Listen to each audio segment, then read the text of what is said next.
Yes, be ready for the dictation. Start.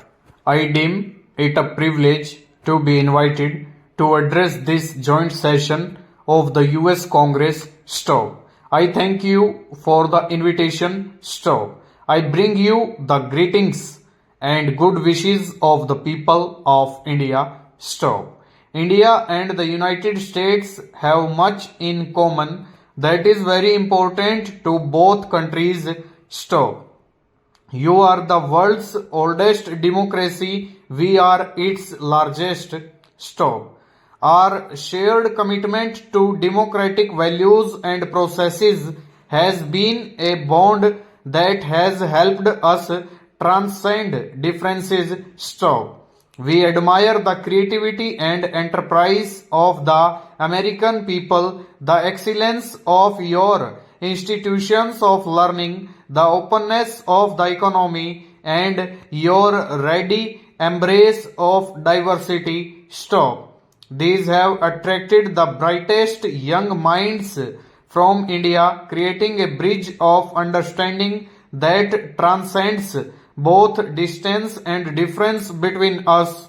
Stop. In addition to the values we share as democracies, there is also a convergence in our perceptions of a rapidly transforming global environment, bringing us much closer together than at any time in the past. Stanza. Globalization has made the world so interdependent that none of us can ignore what happens elsewhere. Stop. Peace and prosperity are more indivisible than ever before in human history. Stop. As democracies, we must work together to create a world in which democracies can flourish. Stop. This is particularly important because we are today faced with new threats such as terrorism, to which democracies are particularly vulnerable. Stop. Indian democracy has been fashioned around India's civilizational ethos, which celebrates diversity. Stop. Our society today is the result of centuries of assimilation of diverse peoples and ethnic groups. Stop. All the major religions of the world are represented in India. Stop. We have a tremendous diversity of languages, customs, and traditions. Stop.